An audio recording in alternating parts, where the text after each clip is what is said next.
Hello, the presentation today is on Beyond Wholesale Price, and this is basically looking at other options beyond or other than average wholesale price. My name is Sapna Patel, and I am a UCSF School of Pharmacy candidate for the class of 2008. I'm working under the guidance of Dr. Craig Stern here at Pro Pharma Consultants. So in terms of overall relevance of average wholesale price, or AWP, AWP was originally considered a payment benchmark, and a pending lawsuit settlement may cause AWP to be permanently discontinued. And so now there's alternatives to AWP, which are going to create differences in contracts between pharmacy benefit managers, or PBMs, and clients such as employers.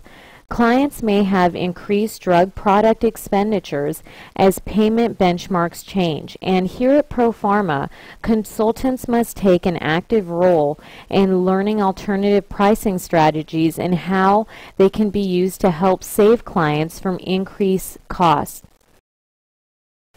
So I'm going to do a quick overview of drug contracts with PBMs. So clients make prescription coverage contracts with PBMs, and oftentimes there are unclear contract definitions of pricing terms and lack of disclosure that increase costs for the client.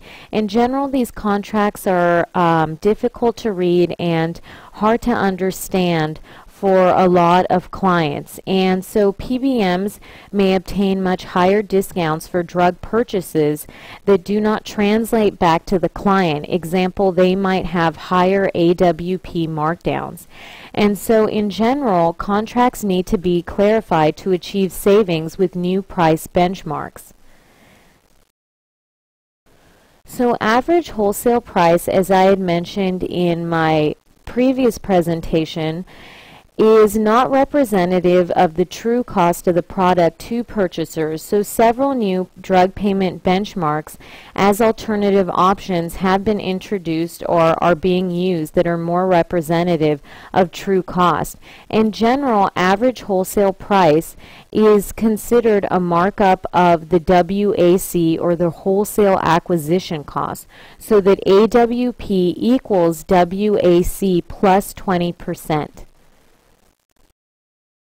So I'm going to introduce and go over some of these alternatives for AWP, and I'm going to be discussing three major alternatives. That includes the wholesale acquisition cost, or WAC, the average manufacturer price, or AMP, or the average sales price, or ASP.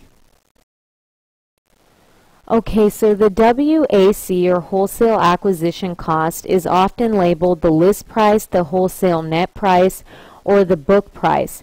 Cost, and it's defined as the cost that wholesalers pay manufacturers for drug products. The WAC serves as a basis for price negotiation between manufacturers and private payers, such that discounts and rebates are subtracted from the WAC for both medical and pharmacy benefit products. So in terms of how to calculate WAC, the price does vary by each manufacturer. Each manufacturer is going to have their own formula for determining this number, and this is not really readily accessible to determine the drug price. First Data Bank, Metaspan, and Redbook, as I had mentioned, the three major databases that tell us what AWP is, report WAC prices as well based on the information they receive from the manufacturer. As I had mentioned before, the AWP equals the WAC plus 20%. So I'm just going to briefly go over some of the positives and negatives of WAC. Positives include this information is publicly available, and it is published on a daily basis, and it is considered a payment benchmark. However, negatives include that WAC is not available on all drug products, such that a lot of generics don't have a WAC. It does vary by manufacturer as well. Each manufacturer has their own formula, as I had mentioned before, to calculate WAC. It's non-inclusive of negotiated discounts and rebates between manufacturer and private payers, so it's not a true representative cost. And it does not apply to generic drugs under Medicaid. As of now, it's mainly applying to brand name drugs. So now let me talk about AMP. AMP, or average manufacturer price, is the average price paid by retail pharmacies or drug wholesalers to manufacturers for drug products distributed to retail pharmacies. This is made by the CMS, or the Center for Medicare and Medicaid Services, for determining Medicaid rebates. As of now, it has replaced the AWP for calculating the federal upper limit, or FUL, which is currently set as 250% of the drug's AMP.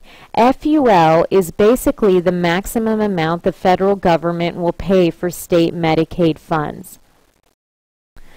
In terms of how to calculate AMP, AMP is computed every quarter by individual drug manufacturers, and the formula is that it is the total retail sales dollar value per each drug type and strength divided over the number of units sold. So in terms of some of the positives and negatives of AMP, positives include that this is also publicly available, it's reported monthly, and it has an initiation as a benchmark in Medicaid generic reimbursement. However, negatives include there is a lag time to publication, so where it is reported monthly, you may not get these prices until much later. It also can be below the acquisition cost of independent pharmacies because it is an average. Pharmacies that are not purchasing as much, it's not that representative of a true drug cost for those buyers. It's variable, it's based on individual manufacturers' sales data, and brand name Medicaid drug products still use the average wholesale price, so it's not that widespread at this point. So now I'm going to talk about the third alternative to AWP, and that is the ASP, or the average sales price. Average sales price is actually a close match to the manufacturer reported actual sale price. It includes discounts based on volume, rebates, and other price reductions, and it has replaced AWP as a payment method for drugs under Medicare's medical benefit. This includes drugs such as injectable drugs given in the physician's office. So in terms of how to calculate ASP, ASP is the weighted average of all non-federal sales to wholesalers. So the net price would equal the drug costs minus discounts, rebates, and other benefits tied to the purchase of the drug product, whether paid to the wholesaler or retailer. A general formula for reimbursement that has been adopted for physician office drugs, such as the injectables I'd mentioned, or Medicare Part B drugs, includes ASP plus 6%, and that's actually being used. So in terms of positives and negatives of ASP, positives include that it is publicly available. You can also design reimbursement incentives for preferred lower cost products. So as I had mentioned before, that formula on ASP plus 6% as a terms of reimbursement, if you wanted to guide someone to have a more lower cost product, you can have the reimbursement formula be ASP plus 12%, for example. Another positive is this reduces drug payments for Medicare versus AWP, since it's more reflective of the true price because it's taking into account discounts and rebates. And lastly, larger groups pay lower prices. Since this is based on volume-based discounts, larger groups are buying more volume. They're going to have lower prices overall. Negatives of ASP include that there is a 6 to 12 month lag time from sale to publication, so that you won't be getting the most updated information. Also, this is based on volume-based discounts, so it's definitely a disadvantage to smaller buyers.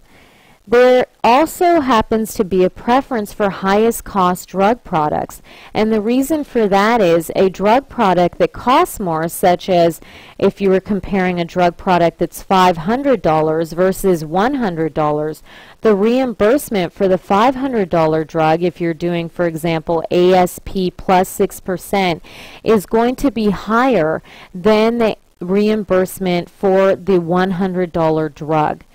And another negative is that in terms of Medicare reimbursement, which is the ASP plus 6%, the ASP creates difficulty in retrieving acquisition cost of infrequently used drugs. If you're not going to use the drug and it's sitting on the shelf, you're not going to get reimbursed for it, and that is a disadvantage. So, for the summary for beyond average wholesale price or other options besides average wholesale price, alternatives to the AWP will create differences in contracts between PBMs and clients need to be concerned about these contracts as these payment shifts occur to prevent increasing cost. Here at Pro Pharma, consultants must also be aware of these contracts in regard to the use of alternative pricing options and their applications in an effort to save clients from unnecessary drug product costs. So that sums up my presentation. Here are my references. I'd like to thank you for listening, and I'd also like to thank Dr. Craig Stern here at Pro Pharma Consultants. If you have any questions, please feel free to call us here at Pro Pharma. The number here is 818-701-5438. Thank you and have a good day.